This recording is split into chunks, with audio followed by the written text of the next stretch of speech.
You won't need to worry about resources for now or show output, but you'll see here that you've got the ability to change the volume within ProPresenter.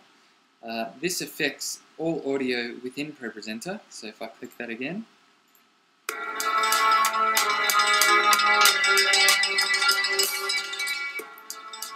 you can see there I can turn down or turn up the audio within ProPresenter.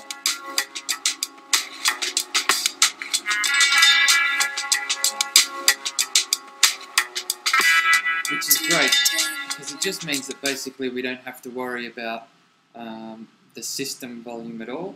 If you do find that you're having a problem with system volume, just up above ProPresenter, up on the top menu bar here, you'll see the system volume, and you can do just the same thing there with that. The preference is for us to leave that at full, and also leave this at full, and to control the volume through the sound desk. Okay, down from that you can see that you have all of the title information and copyright information displayed above the current slides that are being shown. So if I change that to another slide, you'll see that it changes dynamically, and we have the ability to edit that on the fly, so I could type in whatever I'd like there.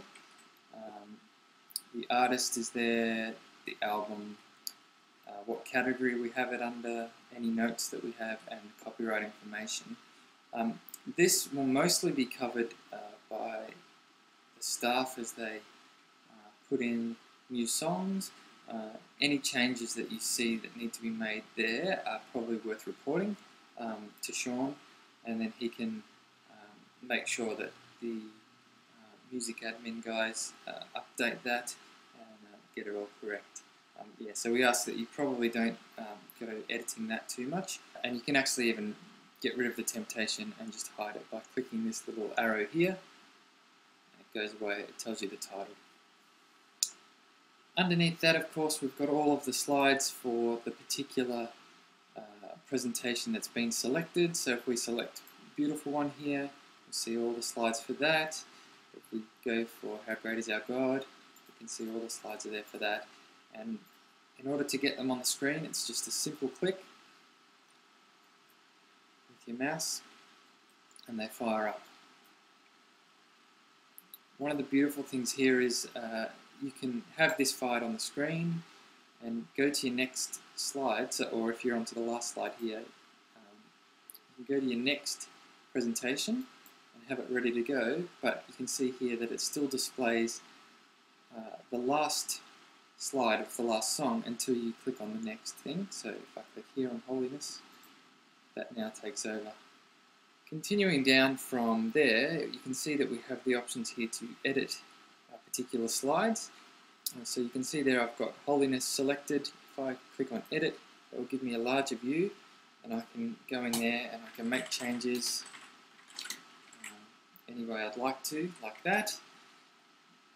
Again, you'll be familiar now with this formatting bar. So you've got your left, right, and center align, top, middle of screen, bottom of screen, alignment, font, font color, font size, and these buttons here give you the ability to update just this slide. So if you change the font to 90, you can update just this slide, or you can apply it to all of the slides that are in the current presentation. You can see there that that looks quite funny.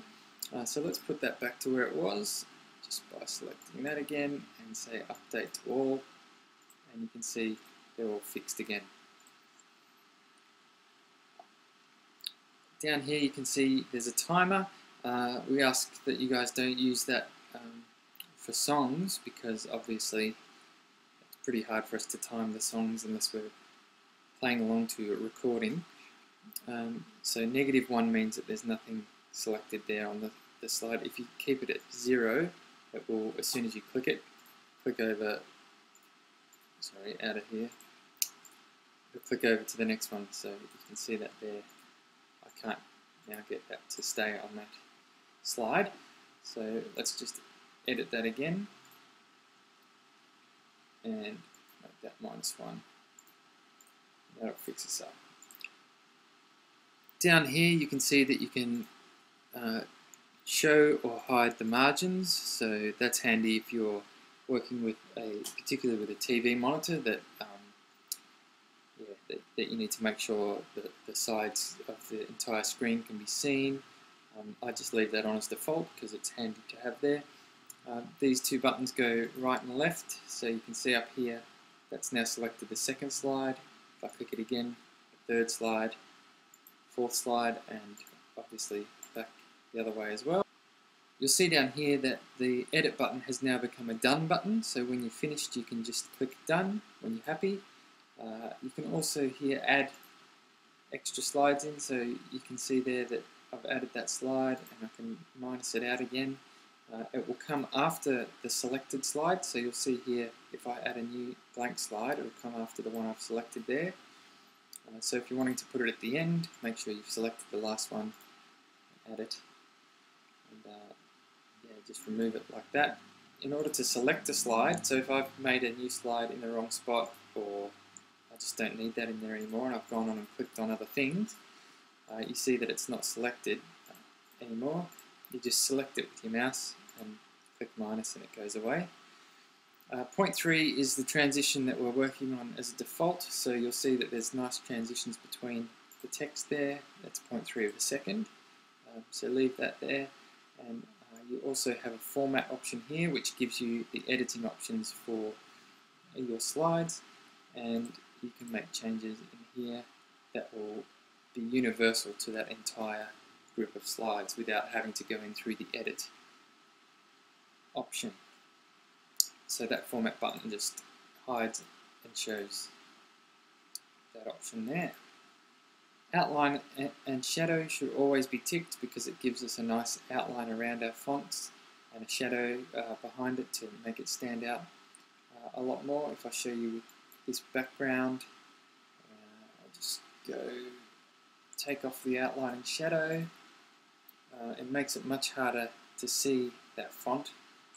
If I put them back in, it stands out a lot more nicely above that picture.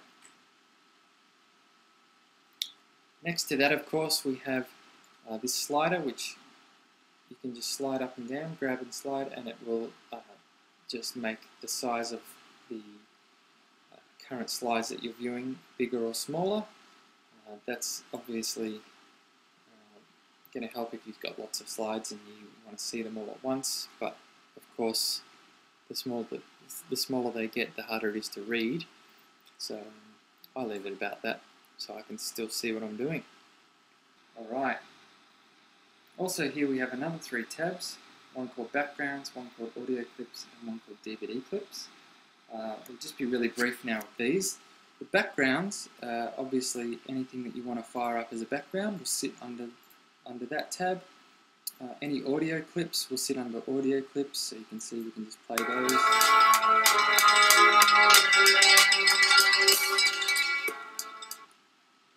And any DVD clips you can see here, I've got a DVD clip set up there, all sit under those tabs.